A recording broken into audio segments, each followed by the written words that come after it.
Assalamualaikum warahmatullahi wabarakatuh. Berjumpa kembali di channel ini. Salam sejahtera untuk kita semua, Bapak Ibu penerima tunjangan sertifikasi. Berikut Bapak Ibu sekalian akan kita update regulasi pembayaran sertifikasi guru dalam Permendikdasmen nomor 4 tahun 2025 untuk PNS dan P3K daerah. Ini baru diterbitkan ya Bapak Ibu, termasuk juga carry over bagi teman-teman yang tahun lalu belum tuntas dibayarkan. Bagaimana regulasinya kita akan bahas di sini. Namun sebelumnya, kepada Bapak dan Ibu yang baru bergabung di channel ini atau yang belum mendukung channel ini, mohon bantuannya Bapak Ibu sekalian untuk mendukung channel ini dengan cara subscribe dan aktifkan loncengnya untuk mendapatkan informasi-informasi terbaru dari channel Profesi Guru. Iya, setelah sekian lama ditunggu Bapak Ibu sekalian, akhirnya Peraturan Menteri tentang petunjuk teknis pembayaran tunjangan sertifikasi guru tahun 2025 khususnya untuk PNS dan P3K guru ASN daerah sudah diterbitkan di tanggal 5 Maret semalam.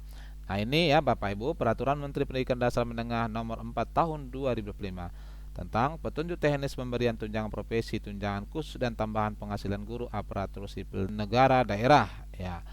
Menimbang bahwa untuk meningkatkan kinerja dan seterusnya, bahwa Peraturan Menteri Pendidikan Kebudayaan Riset dan Teknologi nomor 45 tahun 2023 tentang petunjuk teknis pembayaran tunjangan guru aparatur sipil negara sudah tidak sesuai lagi. Berarti kalau bahasan seperti ini ada yang diperbaharui ya Bapak Ibu dengan perkembangan hukum sehingga perlu diganti. Ya, ini Bapak Ibu kira-kira ya perkembangannya. Jadi dasarnya adalah sudah tidak berlaku lagi karena tidak sesuai.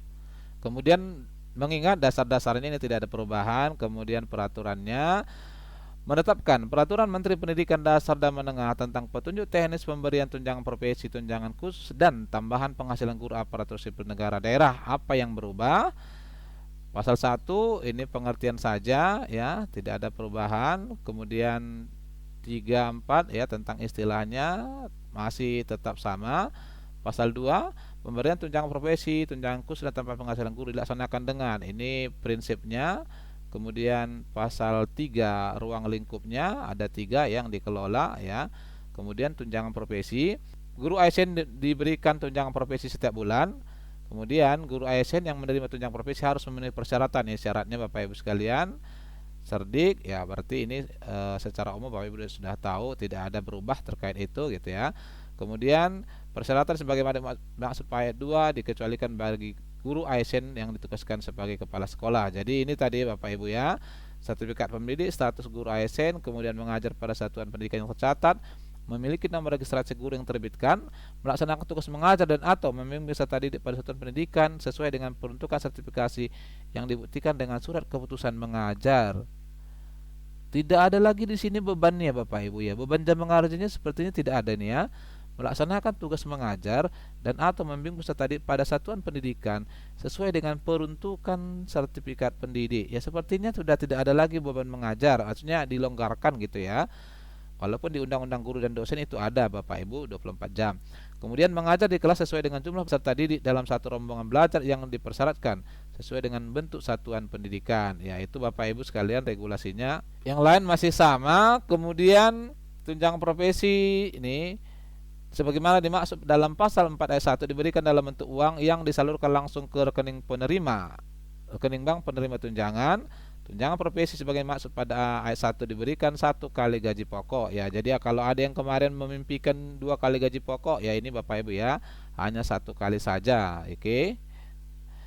Selanjutnya teknisnya, pemberian tunjangan profesi sebagaimana dimaksud dalam pasal 5 ayat 1 disalurkan setiap 3 bulan. Jadi masih setiap 3 bulan ya, tidak ada perubahan di situ. Tunjangan khusus ya sama, tunjangan khusus Bapak Ibu sekalian ini aturannya. Kemudian tidak ada perubahan, 1 kali gaji pokok ya Bapak Ibu. Ini tunjangan khusus tetap 1 kali gaji pokok. Kemudian untuk tambahan penghasilan ya, tambahan penghasilan ini syaratnya diberikan tambahan penghasilan setiap bulan kepada guru yang belum bersertifikat pendidik. Ini tidak ada sih sebenarnya sini beban jamnya ya, tapi kadang di daerah minimal 24 jam ini Bapak Ibu sekalian. Ini belum memiliki sertifikat pendidik tapi ASN. Nah, besarnya Bapak Ibu sekalian di pasal 11 masih tetap sama ya, 250.000. Jadi tahun ini juga belum ada perubahan. Nah, alokasi, penghentian pembayaran, penyesuaian pembayaran, pengembalian, dan pengenaan pajak. Nah, ini mungkin ya Bapak Ibu sekalian tidak ada perubahan dengan tahun-tahun sebelumnya, sama dengan tahun-tahun sebelumnya. Jadi kita belum bisa lihat ini urgensi kenapa Permendikbud tahun 2023 itu kemudian tidak sesuai lagi katanya ya, belum menampak kita ini karena masih menggunakan konsep untuk peraturan Permendikbud yang lama ya, tidak ada perubahannya. Di pasal 17 mungkin sebagian teman-teman menantikan ini terkait dengan carry over. Nah, disebutkan nih, dalam hal terdapat kekurangan pembayaran tunjangan profesi pada tahun sebelumnya, kekurangan pembayaran didasarkan pada surat keputusan kurang bayar yang diterbitkan oleh Puslapdik. Jadi nanti ya Bapak Ibu sekalian, harus Puslapdik yang akan menerbitkan. Berarti ini arahnya kalau sertifikasi itu sudah dikelola oleh Puslapdik. Nah, kita coba lihat lagi ya. Monitoring, evaluasi, dan pelaporan. Kementerian dan pemerintah daerah melakukan monitoring dan evaluasi pemberian tunjangan profesi, tunjangan khusus, dan tambahan penghasilan guru ASN.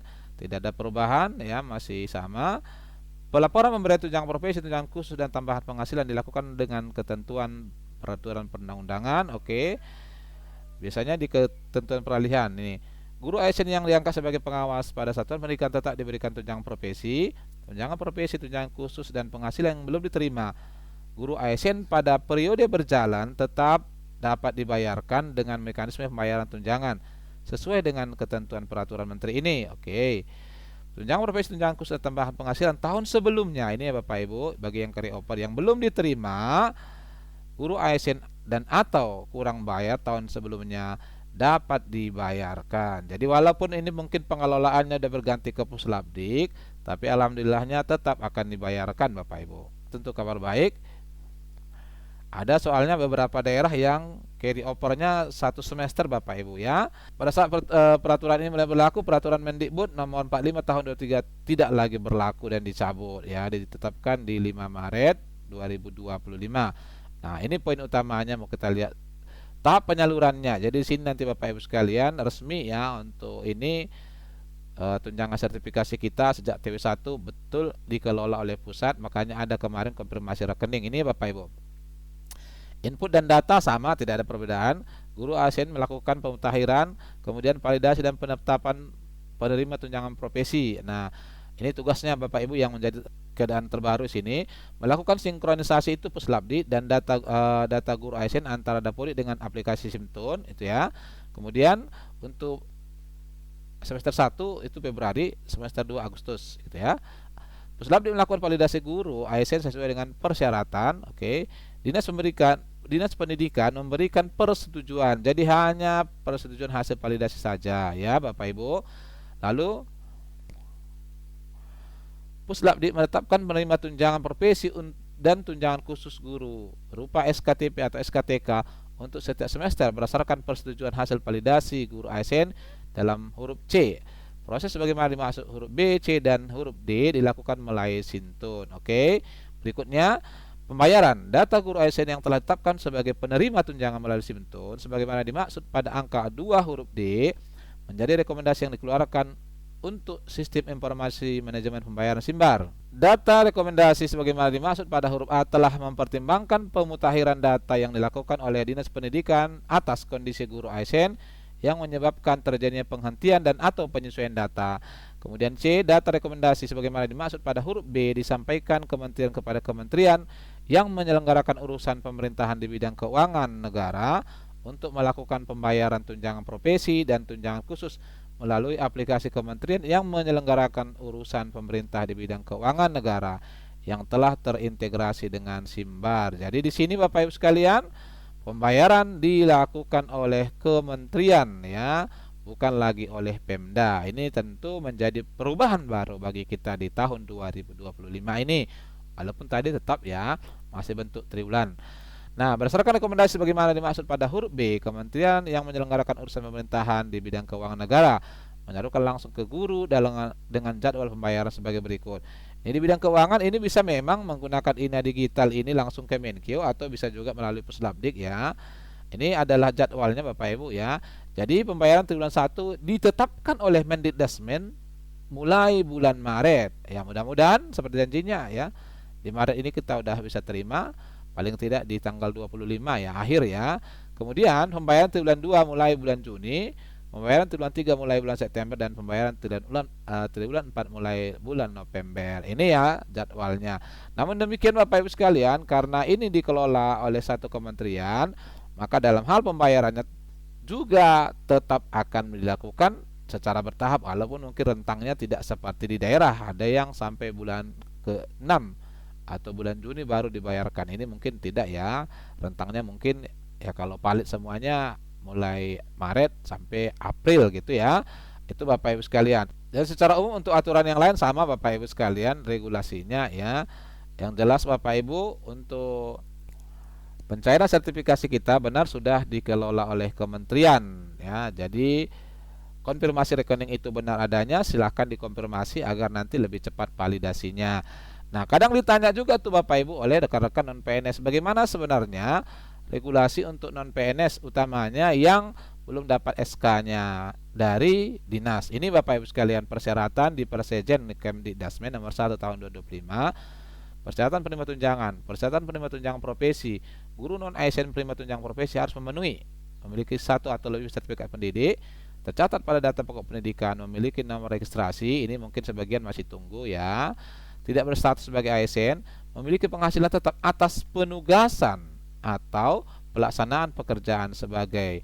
Nah, di sini Bapak Ibu sekalian, jadi penugasan itu minimal dari pemerintah daerah, bukan dari kepala sekolah, setidaknya kepala dinas. Itu ya Bapak Ibu harus koordinasi dengan kepala sekolah agar kiranya Bapak Ibu bisa diusulkan ke dinas untuk bisa diterbitkan ini surat penugasan sebagai dasar pembayaran tunjangan sertifikasi ya. Ini untuk rekan-rekan non PNS barangkali. Nah, barangkali ini informasi yang bisa kita sampaikan, semoga bermanfaat. Assalamualaikum warahmatullahi wabarakatuh.